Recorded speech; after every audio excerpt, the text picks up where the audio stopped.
ஆனால் இப்படி வந்துட்டு ஒரு உன்னதமான மனிதர், நேர்மையான மனிதர். ஆனால் இதெல்லாம் பார்க்கும்போது சமுதாயத்திலையும் சரி, குடும்பத்திலையும் சரி, பொழைக்க தெரியாத மனிதன் அப்படின்னு சொல்லி ஒரு ஸ்டேட்மெண்ட் ஒன்று சொல்லுவாங்க இல்லையா? இவர் எப்படி இத்தனை ஆண்டு காலத்தை கடந்து வந்தார்? அவர் குடும்பமாக இருக்கட்டும், அவருடைய அந்த பொது வாழ்க்கையில் இருக்கக்கூடிய மற்ற அரசியல் தலைவர்களாக இருக்கட்டும், அவரோட அரசியல் பயணத்தை ஸ்டார்ட் பண்ண எல்லாருமே வந்துட்டு மாடி வீடு கட்டி 4 கார் வாங்கிங்கிற இந்த ஒரு நிலைகளில் மாறி இருப்பதற்கான சூழல்கள் எல்லாமே இருந்திருக்கும் இல்லையா? இதை எப்படி ஐயா கடந்து வந்தாங்க? அது எப்பொழுதுமே என்னென்னா, நாம் வெற்றி என்பதற்கு நம்ம வைத்திருக்கக்கூடிய அளவுகோல் என்பது வேறு. ஒரு மனிதன் ஒரு கொள்கைக்காக தன் வாழ்நாள் முழுக்க ஒரு 100 ஆண்டு காலம், கம்யூனிஸ்ட் கட்சி தொடங்கப்பட்டு 100 ஆண்டு காலம், இவருடைய வாழ்நாளும் 100 ஆண்டு காலம். 100 ஆண்டு காலமும் ஒருத்தர் கொள்கை மாறாமல் வாழ்ந்து, இவரை விட வசதியானவங்க, இவரை விட செல்வாக்கு மிக்கவங்க பல பேர் இவர் ஆயுளை தொட்டதே இல்லைல்ல. பல பேர் நோய்வாய்ப்பட்டு குறைந்த வயதில் போய் சேர்ந்துட்டாங்கல்ல. இவ்வளவு நீண்ட ஆயுளோடு, இவ்வளவு போராட்ட களத்தோடு, நிறம் மாறாத அரசியலோடு இவர் நீடித்து இருக்கிறார் இல்லையா? அப்போ வெற்றி என்பதற்கு நம்ம வைத்திருக்கக்கூடிய அளவுகோல் என்பது இந்த நுகர்வு கலாச்சாரம். பங்களாவையோ, காரையோ, சொத்துக்களையோ, பணத்தையோ வைத்து இந்த வாழ்க்கையில் வெற்றி பெற்றவனாக நம்ம கருதுகிறோம். அவர் அப்படி கருத்தில்.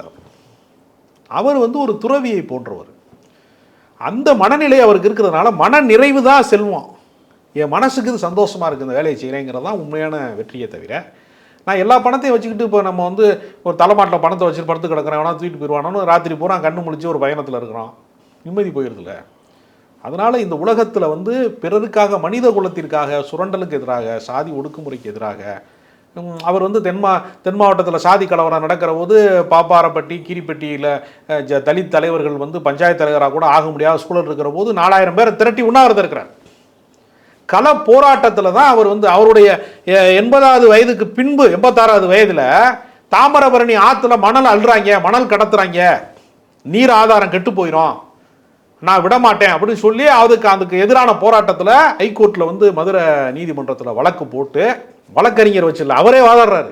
இந்த மண்ணின் மைந்த நான், இந்த தண்ணியை குடிச்சு நான் வளர்ந்தேன், அடுத்த தலைமுறைக்கு இந்த தண்ணி கிடைக்காம போயிடும், குடிநீர் ஆதாரத்தை அழிக்கக்கூடாதியா அப்படின்னு அவர் போய் வாதாடுறாரு. அதுதான் வெற்றின்னு அவர் கருதுறாரு.